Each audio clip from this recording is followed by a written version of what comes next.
The Last Meal, written and read by Christopher Halton. In May 1932, I was caught in a heavy fog that reduced visibility to barely a few feet as my Ford saloon chugged forward, amid the ominous expectation that something grim might at any moment step out of the darkness, briefly revealed by the weak glow of my headlamps.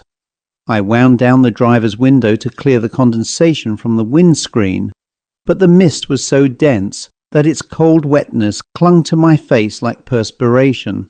I have never driven in such atrocious conditions, made worse by being on an unfamiliar country road in the West Country moorland. It was, to be certain, a night I would never forget. Before long I had completely lost my way in a wall of heavy greyness, which my strained imagination moulded into banshees swirling all about me. I brought the car to a halt and turned off the engine, pausing to rub my tired eyes. There followed an utter quiet, yet the stillness itself was far more chilling. It felt as though I had briefly slipped from the earthly plane of mortal existence into some other dimension of which I knew nothing. I sat there alone, seized by the conviction that a creeping evil was not merely imagined, but palpably present. I took a cigarette and placed it between my lips, my face briefly illuminated as I struck the lighter into life. Fear was etched upon my features in that momentary reflection as I puffed uneasily under the misguided belief that the act would calm my nerves.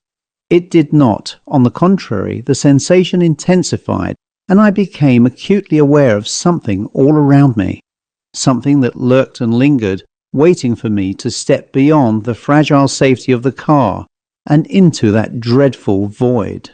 I was very alone and acutely vulnerable. It was then that I heard the faint sound of human footsteps, distant at first, but growing steadily louder as they approached the front of my car from within the void. My hands trembled, and I dropped my cigarette onto the floor by the driver's seat, hastily retrieving it by the butt. When I looked up again, I saw a face leaning across the driver's side of the windscreen. He was a rough-looking fellow of middle years with a wide smile that revealed uneven and missing teeth. His cheeks were round and ruddy, those of a countryman, I was certain, and he raised a thick, coarse hand in what was clearly meant as a friendly wave. Yet upon seeing him, and his wild, unruly hair, a cold chill like an electric current coursed down my spine, snapping me abruptly to my senses.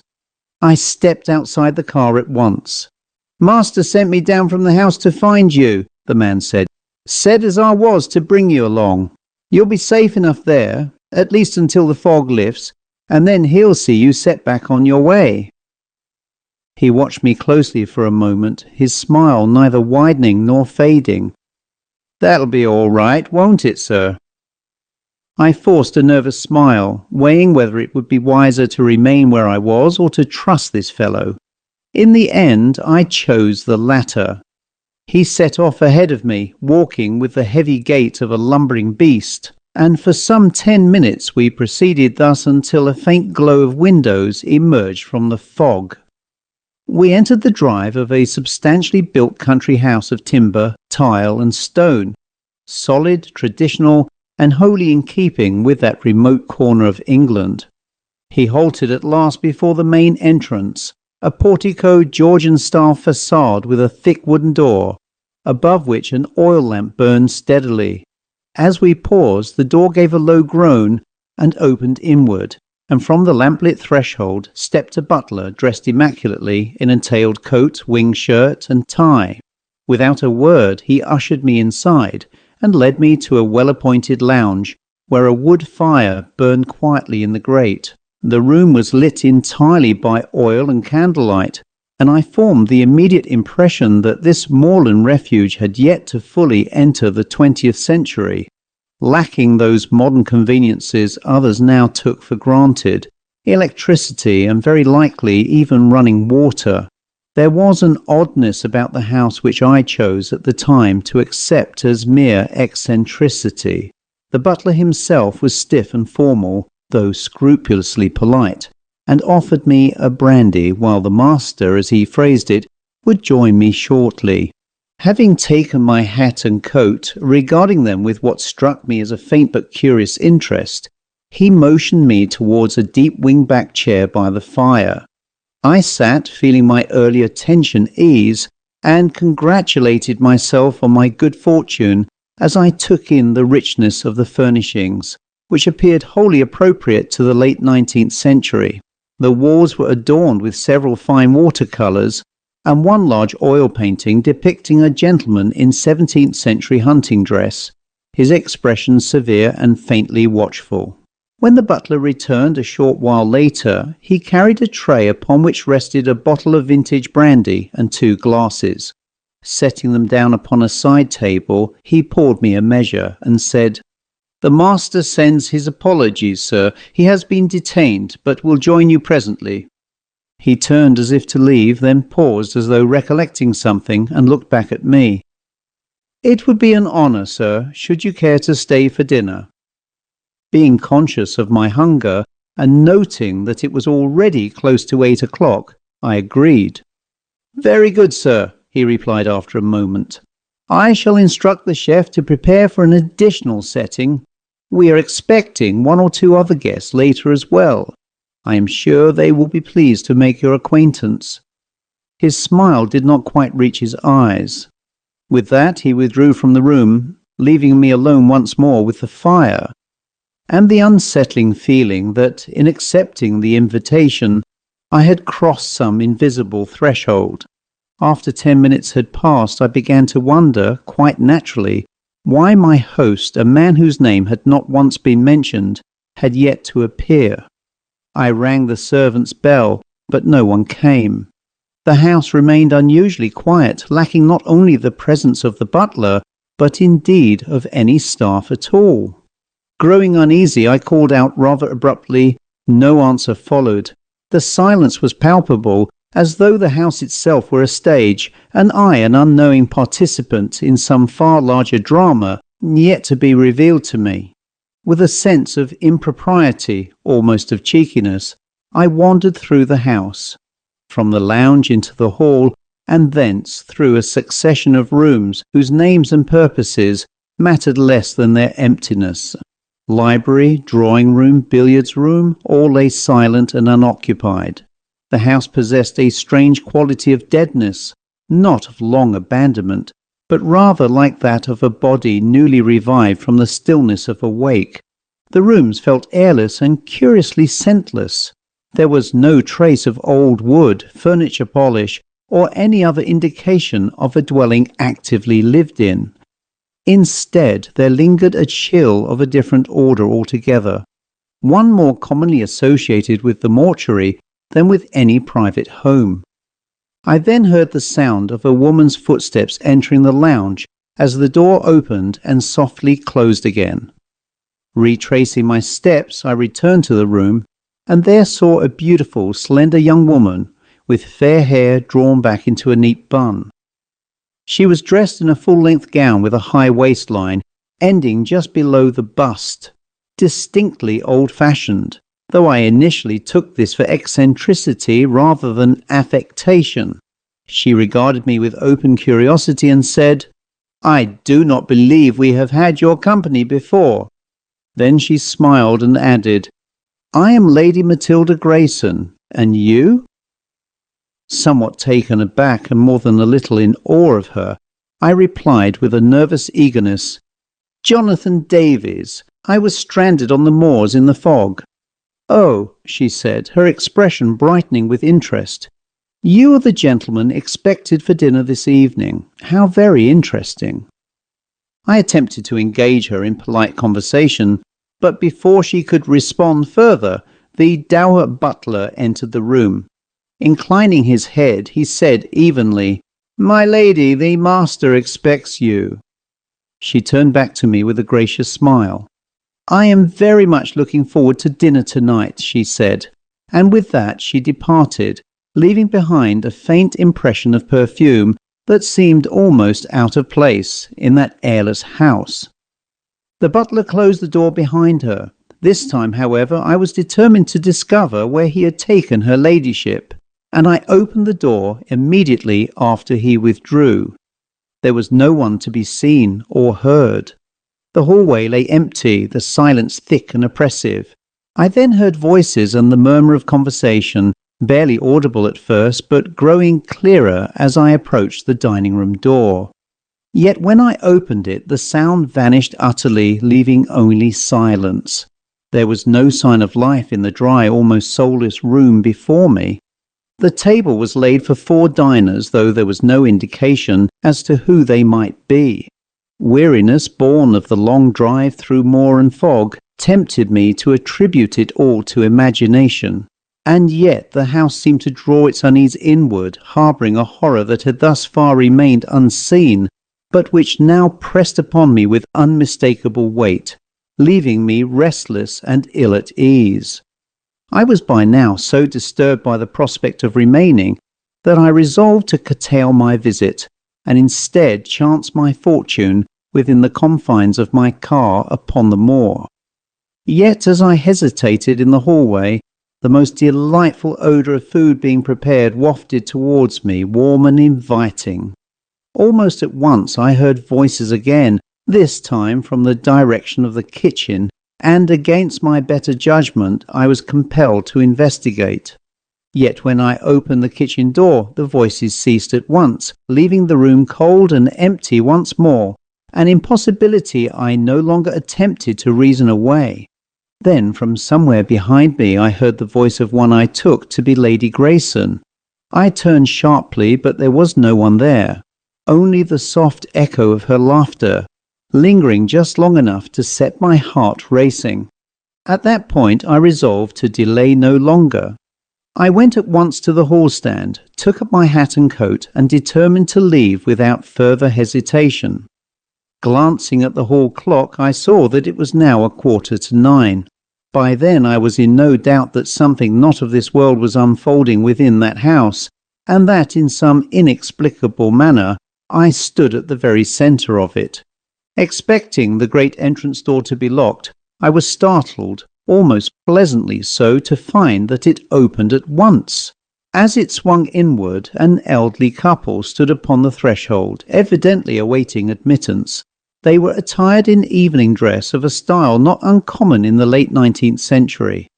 The gentleman wore a top hat and a black velvet cape lined with silk.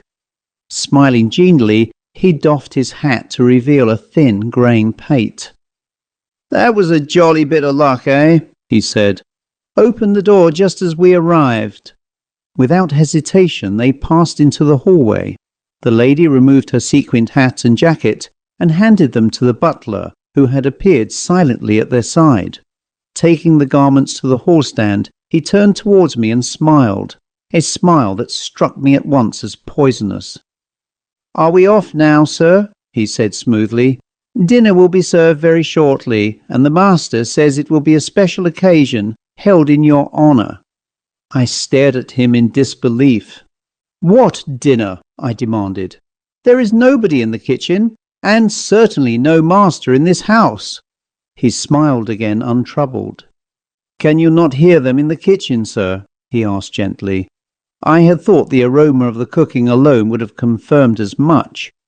Still clutching my hat and coat, I went to the kitchen and saw the staff busily engaged in preparing dinner, their work apparently nearing completion, an impossibility I fully recognized.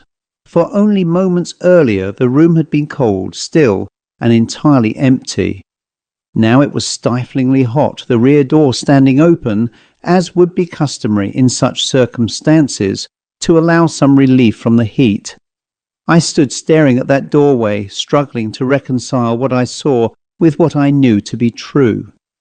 It was then that I heard the butler's voice behind me. "My master is ready to receive you now, sir."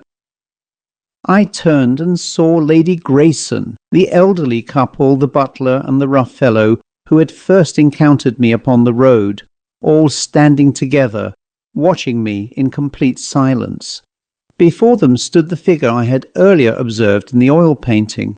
His smile was fixed and malign, and his eyes burned with an unnatural intensity as though lit from within. "We are ready for you now, Mr. Davies," he said quietly. "I am the master of this house, and your company will be enjoyed by us all." As he spoke, a dreadful change passed over them. Their features seemed to slacken and distort, as though the substance beneath the skin no longer obeyed the form it had once held. Mouths parted too widely, teeth gleam where teeth should not have been, and the air itself felt tainted, heavy with decay. I screamed and fled for the back door. It shuddered and resisted, as though possessed of will before yielding at the last moment. I burst out into the night and found no house at all, only the fog-laden moor stretching endlessly in every direction. I ran until my strength failed me, and there I fell. When I awoke, I was seated once more in my car, exactly where I had first stopped. The fog had lifted, revealing the wide sweep of the moorland, and in the distance stood a small medieval church, encircled by a low stone wall.